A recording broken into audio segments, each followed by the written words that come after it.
Hello, everybody, ladies, anybody else that's listening. Welcome to this episode of Coach Cariss podcast, Itchy, Bitchy and Guests. So, this is the final episode of day 7 of the Mini Midlife Reset. I'm Coach Cariss, and if you've made it this far, well done, you're a bloody legend. Absolute legend.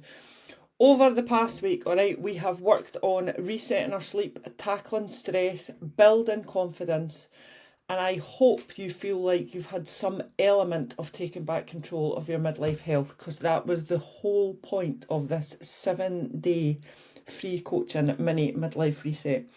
Today, I'm going to speak about the most important thing for a lot of women, whether you're looking for weight maintenance, weight management or fat loss, and it's nutrition, the big one. Yeah. Because, let's be honest, when it comes to weight maintenance or fat loss, it's what you eat that moves the dial. So whether you're looking to maintain your weight or for fat loss, or to be in a calorie surplus and build muscle, etc., it is literally all about nutrition, all right? But everything else that we have covered this week, like the topics that we spoke about, confidence, building stress, water, resetting your sleep, daily habits, etc., that's the stuff that makes it easier to stick to your nutrition. So don't think that they're not connected, because they are. However, most of us at some point will work on everything else and think that because they do everything else, they don't need to sort their nutrition out. Whereas in fact, most of us could improve our nutrition. I'm not speaking about fat loss here, I'm just speaking about our nutrition in general. Most of us could increase the fresh food, the fresh fruit and veg, the lean protein, and cut back on the processed foods, myself included. Especially if you see my Instagram story from last night. I fucking went rogue, like total rogue. Had a beer in the house, me and Cal, right? Can't remember. I think the last time we actually sat and had a beer in the house on our own, like our two selves, was somewhere before we got married, which was like 2018. Honestly, we went totally rogue, and then I was like, let's just get a takeaway. Like, what the fuck? Anyway, so we had a black rooster. It was very nice. We even got it delivered, which we don't usually do neither. We would just normally go to the takeaway shop ourselves, but we had a beer, so we went rogue. Anyway, it was very nice. No regrets this morning. I actually did sleep last night. Two beers. I actually did sleep last night, but I think that's because I didn't sleep the night before. So that's probably why I went rogue as well, actually. So Friday night, 4 hours sleep. And then all day Saturday, I was out with the ladies at Lift in the morning for a walk in Jasper. And then we'd hired a skip, so we were basically shoveling muck and dirt from the garden into the skip all day yesterday. Finished at about 4 o'clock. Sweaty, black, manky, dirty, knackered. Had a shower, put our gymmers on. Put some beer in the fridge. It was really good, actually. Just sat on the sofa and chatted. It was fab. Watched 28 Days Later, right, which is actually a really old film which Cal had never seen. So Cal's genre is not zombies. Had no idea 28 Days Later, by the way, is a zombie film.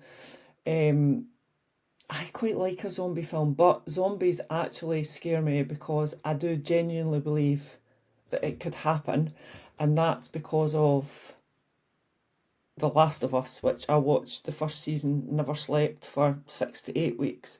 The second season's now on. I watched 2 episodes, and spoiler alert here, by the way, if you've not watched it. Anyway, the two main characters, the girl was just an absolute brat, and the cool guy is not in the rest of the season, so I had a total tantrum and never watched it because I would have sucked up having no sleep and having nightmares if the cool guy had been in it, but he's not now, so I'm just not watching it anymore.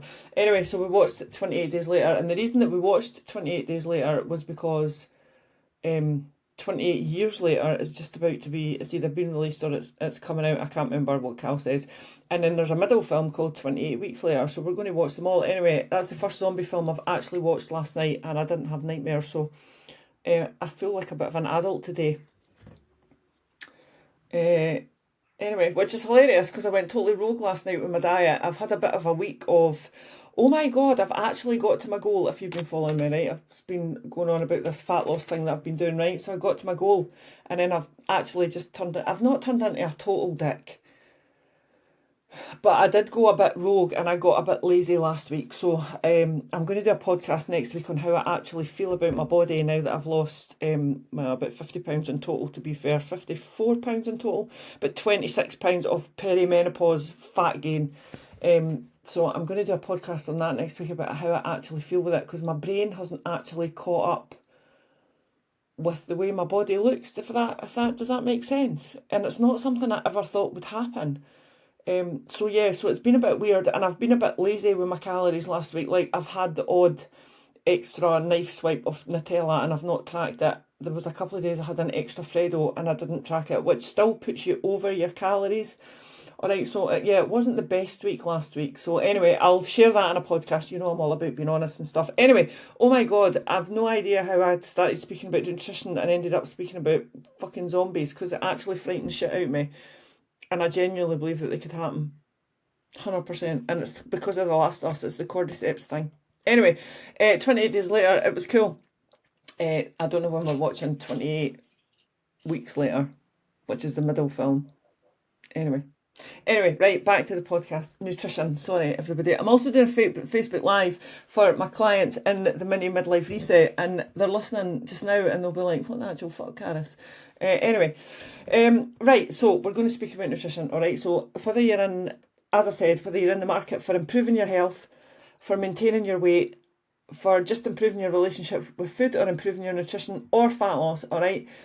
It's about calorie control, regardless of that, right? Even if you have the best diet in the world, right? If you absolutely smash everything, so just say, right, you're absolutely perfect, which I would never ask you to be, right? So you're absolutely perfect with your diet, right? You're drinking your 4 to 5 litres of water a day. You're eating your 7 to 10 portions of fruit and veg, right? You don't eat sugar, for example, all right? You don't eat processed foods. You don't eat sugar. You don't eat takeaways, right? You're literally nailing your diet as if there was a perfect diet. And when I use the word diet, I mean nutrition, right? I don't mean like fat loss, all right? But you were still eating too many calories for your body. So just say to maintain, to eat to support your exercise and your activity and not to support fat gain, all right?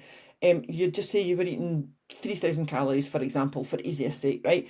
Now, if you were eating no processed food whatsoever, you were hitting your calorie goals, you were hitting your macro goals. So you've got your carbohydrates, you've got your fat, you've got your protein.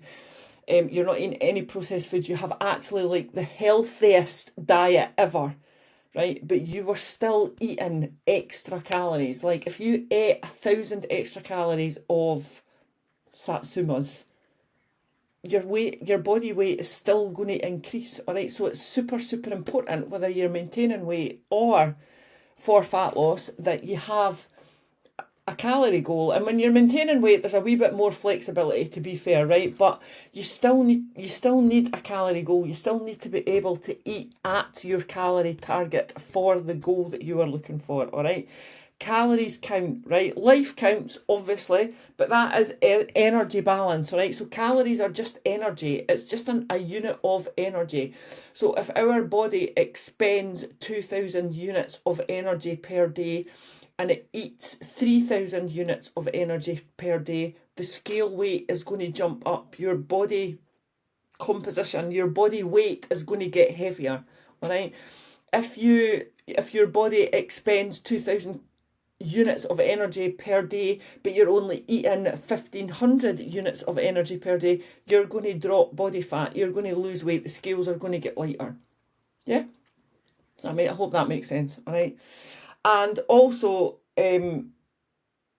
most people, women in particular, because we like to be perfect, all right, cannot stick to a diet, and they cannot stick to a fat loss goal because they try to be perfect, which is why one of these podcasts that I've done previously on the 7-day Mini Midlife Reset is about the 80-20 balance and how you can make the 80-20 balance work for every single part of your life. It's a very, very, very good way to bring some balance into your life and to work on letting go of the perfect, all right? Nobody is perfect. I do not ask my clients to be perfect. I am not perfect. I went rogue last night, and I also have a unrealistic fear of zombies. So I am not perfect, all right?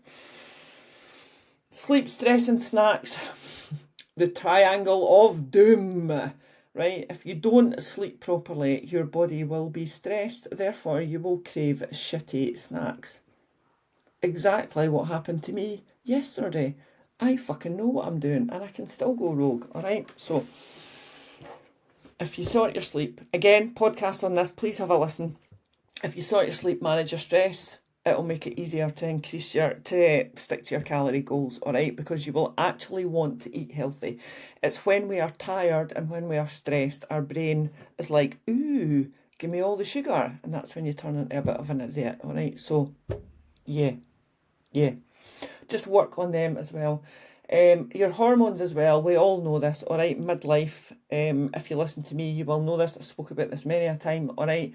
Your hormones control a lot of what goes on in your body. It controls the way you think, even though they're not directly related, all right? But because of the fact that our estrogen and progesterone are like this, yeah, it can make everything else in midlife harder, but not impossible, all right? Absolutely. So your hormones are going a bit mental behind your back, all right? And there's things like your hunger, not even just progesterone and estrogen and testosterone as well, obviously. But even your hunger hormones like your ghrelin and your leptin. So your ghrelin is the hormone that tells you when you're hungry. Your leptin is the hormone that tells you when you're full. But if you're knackered because you're not sleeping properly and you're a bit stressed and there's cortisol and adrenaline consistently running through your body, those two hormones go haywire. So your ghrelin hormone that tells you when you're hungry works all the time. So you constantly feel hungry, which is why when you didn't sleep at night, you just want to eat everything the next day. And your leptin hormone, which tells you when you're full, it doesn't work either. It just stops working, which is why you can sometimes feel like you're just going to eat and eat and eat and eat and eat, and you never actually ever feel full. So that's those two hormones. Sorry, I was just making sure that my Facebook Live was actually recording, because obviously I've made that mistake once, but it is. We're all good. All right, so sleep and stress, that's the hormones, the two hunger hormones, all right? It affects them as well. So this is why when you manage your sleep properly and manage your stress and bring in your pre-bed routine and do your yoga and your meditation and your healthy walks and just chill away from your phone and away from alcohol, this is why you have a bigger chance of actually wanting to eat healthily and eating healthily. It's when these two things go to shit that our brain's like, oh my God, give me the sugar. And that's why you want to eat shit. So working on everything else as well will help you stick to your nutrition. I kid you not, all right? Scientifically, right? And there is a lot of people out there, a lot of people on Instagram and a lot of coaches, that it's literally as simple as eating less than your body needs, all right? But it's not actually that simple. If we're being realistic, I am very realistic, all right? The science is you need to eat less than your body needs to lose body fat, right? That is true. That is scientific. That will never change. I absolutely promote that. But people that are out there that say all you need to do is eat less and move more and give you no other context is not cool, all right? We are women. We have hormones running through our body. We are emotional eaters. A lot of us are emotional eaters. We bring emotions into everything, which is why you need to manage everything else to make it easier, right? Let's just be realistic here. It is about calories, but it's about so much more than calories, all right? Did a podcast during the week on water. That was just yesterday's podcast, actually. And again, people are like, yeah, how can drinking water help my hunger? But it does. Do you know, it manages your hunger. It moves all the food that you've eaten. Your body can't process it without water, all right? It stops us feeling constipated. It stops us feeling bloated. It helps us feel better. It helps with brain fog. It helps our brain function. It helps with concentration. So again, all of that gives you the motivation and helps with sticking to your calorie goal and your calorie target. So please drink your water, all right? Alcohol, hilarious. 2 beers last night. Check me out, 2 beers. Oh, and also I never vomited, which if you follow me, you'll know the perimenal midlife vomiting stories. So 2 beers, man. Absolutely banging, right? But alcohol brings its own issues, all right? It's obviously laden with calories because it's effectively sugar, right? Whatever alcohol you're drinking. It disrupts our sleep because our body can't process it properly. This is usually why you fall asleep no bother, because you practically go unconscious. and but you'll wake up at 3 o'clock in the morning, and then you'll have a very broken sleep, because your body is actually trying to process that alcohol and that sugar while you are trying to sleep. But if your body's working overtime to process that, it's going to wake you up and disrupt your sleep. Of course it is. Alcohol as well, it does when you wake up in the morning after a broken night's sleep, there's chances that you'll get heart palpitations, you'll have the actual fear, even though you know that you haven't been a dick and you've done nothing wrong, but you'll have the fear, alright, and so it can bring a whole level of anxiety with it as well, especially in midlife for us ladies, alright. And also, it's not just the calories from the alcohol. 2 cans of beer last night, right, would not have destroyed my calorie goals last night. Obviously, the Black Rooster takeaway did, which was fine because it was lovely and I thoroughly enjoyed it. And I've got no regrets this morning. But my MyFitnessPal calories are off the scale. So I had a chicken burger. I'm actually a lover of burgers these days. Never used to like burgers, but now I love burgers. So I had a chicken burger. Obviously, the chicken was fried in breadcrumbs, all right. And I had mini cheese bite things. I can't remember what they were called. Not the jalapeno, the cheese and chili bites. All right, so they were deep fried little balls. They were shit actually, because out of 5 of them in the portion, 4 of them didn't have any cheese in. It was like they'd fried them for too long and the cheese had disappeared. So that wasn't. I felt a bit robbed about that. And I had peri chips, which I had about 3 of because I was so stuffed. I have seen on my Instagram that somebody's asked for a review of Black Rooster. So I would say on a price scale, it's on a par with Nando's. However, the portions are absolutely gigantic. Like, the burger was about the size of my 2 hands put together. It was absolutely huge, but it was very nice. And I'm just going to put their chili cheese bites being shit down to a one-off, because I would like to think that they wouldn't actually be that shit. And also, we got a delivery, so you do know that it takes a bit longer, etc, etc. So I would go back to Black Rooster. Anyway, that was a by the by. Right, so calories with alcohol. Obviously, when you have alcohol, it makes you munch, all right? So you've got the calories from that as well, which is obviously going to destroy your goals, as well as the alcohol calories. So just be aware. I'm not saying don't drink, obviously, but it should be a special, I hate saying that, but it should be a special occasion. Do you know what I mean? If you're, or just a one-off occasion, not a special occasion. We didn't have a special occasion last night. We celebrated filling a skip. Had 2 beers and a takeaway. We didn't. I just went rogue. And to be fair, if I hadn't went rogue, Cal wouldn't have went rogue. He went rogue because of me. So anyway, it's sneaky calories. Just be careful, all right. Also, so motivation and discipline. I've spoken about this before as well, all right. Motivation and discipline. Quite often we think that we're just being lazy when we're not. We're actually overloaded with stress and drama. And emotions, especially in midlife, all right? We have no control over emotions a lot of the time. It's an actual nightmare. But again, it's just something that makes fat loss or calorie targets or maintaining your weight, it makes it harder. It's not impossible, all right? It's not impossible. I've lost 26 pounds in the perimenopause, all right? It is not impossible to reverse any weight gain. But you need systems in place. So willpower and motivation come and go. They're flaky as fuck, all right? They're attached to bugger all. This is why you need systems in place and you need discipline. So you just need discipline, right? It far outweighs motivation. At the very start of any diet or any fat loss goal or any healthy eating plan or any exercise regime, all right, you will absolutely be motivated. You will have the willpower to do it and you will be motivated. And it's usually about 3 weeks in or 2 weeks in that it starts, your motivation and your willpower starts to decline, all right? And this is why we can never stick to anything. So this is when you need discipline. Like, you need to use your calendar, put your gym goals in as if they were work appointments. Put your walks in as if they were work appointments. Don't patch them. Turn up even when you can't be arsed. And it's the same with your food, all right? You need to plan and you need to prep. So you need to do your shopping list. You need to go and actually buy the food. You need to do your food prep. Get it in the freezer. Get it in the fridge so that on the days that you seriously cannot be arsed, you've got food there to eat. Or you'll just end up going rogue and going to the takeaway shop. Yeah? So, discipline. Keep your discipline, all right? And also, it comes back to discipline as well, right? And more so the 80-20 rule, which obviously I've also spoke about. There's a whole podcast on that as well. You need a bit of structure. So having a bit of structure in your life, right?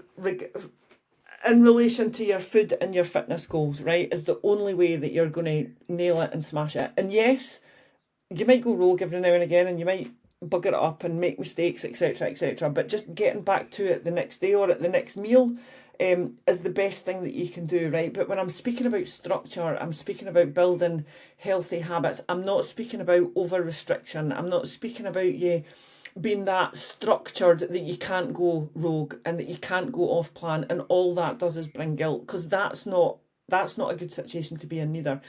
You need to work on like your self-belief, you need to work on your confidence, and you need to give yourself time and practice patience. So turning around and saying things like, I want to lose a stone in a month. A stone in a month is a fucking hard shift, by the way. That is a slog. Regardless of how much weight you have to lose, right? That is a slog. And that could potentially allow for over restriction and no treats whatsoever. So give yourself a realistic, like, this is literally taking me a year to lose 26 pounds. A year, right? Like, 49, 59, yeah, a year, all right? 26 pounds in a year is not a lot. Like, that's so in the grand scheme of things, right, that's just over £2 a month, right, which is just over £0.5 a week, all right? That is actually the realistic goal, is £0.5 a week, which is why it's taken me a year, because I've had holidays, I've had parties, I've had nights out, I've had nights where I randomly went rogue and fucked it, all right? But £0.5 a week over a year, you've got more chance of doing that. Because if you say to yourself, well, I'm going to lose £2 a week, no, you aren't, because you're going to be starving, all right? You're going to be absolutely scunnered. You're going to manage to lose £2 a week for about a month, right? And then you're just going to say, fuck it. And then you're just going to start putting weight back on again. So, like, over the course of that year, if your goal is to lose £2 a week, you will be heavier at the end of the year than you are now, because you won't have stuck to it. Whereas if you're realistic and say £0.5 a week, right, I want to lose £26, it's going to take me a year, right, chances are you'll get there. So choose the year every single time. All right. Right, that's it. That's a wrap. Oh my God, I sound like a total TV person. Anyway, even though I'm not on TV. Yeah, I never pulled that off. Right, anyway, it's a wrap. Right, 7-day mini reset. So, just to clarify, nutrition is the thing that will move the needle, right, for the fat loss, all right? Everything else helps with nutrition, but nutrition is the most important thing, all right? Everything else that we've touched on, the sleep, the stress levels, the hydration, the mindset, the confidence, that's the stuff that will actually keep that needle moving, all right? Because that's the stuff that will give you the motivation, the willpower, the discipline to keep going. Yeah? Yeah. Also, I hope the one thing that's came out of all this chat, right, for the ladies that are in my Mini Midlife Reset group, I hope the one thing that's came out of this is that perfection is a destroyer of a very lot of goals. So we're not looking for perfection, we're looking for progress, we're looking for you being consistent, we're looking for you to make some changes into your life over the course of a year, 2 years, 3 years. It's for life, all right? This is not, you know this because you are in the group, it's not a quick fix, but it is about making changes, small changes, to increase your confidence over the course of time, all right? They are realistic goals, especially for midlife women. We're busy, we've got full plates, all right? We have zero tolerance of bullshit or of anything, all right? So, keep it going, ladies. To everybody that's taken part, I obviously want to say thank you. I obviously would be selling myself short if I haven't done a plug. So, do you know, this mini series and my 7 days of free coaching was because I felt that most midlife women, or a lot of midlife women, especially that I speak to on my socials, won't actually reach out because they don't believe and they don't have the confidence to understand that they can actually make changes. So this is why I did this, all right? So if you loved it, obviously you know where I am, all right? My actual midlife reset, not the mini midlife reset, is obviously a chargeable service. But I do have space. I have signed off 2 clients this month, Joe and Lynn. One's lost £7, one's lost 18 kilos. There's confidence, they've started going to the gym, they've improved their life basically across every single aspect. They've got fat loss, they like what they see in the mirror, they understand the importance of discipline, etc. So I have 2 spaces this month for one-to-one coaching. All right, turn the momentum into real lasting results. Obviously, I would love to work to you.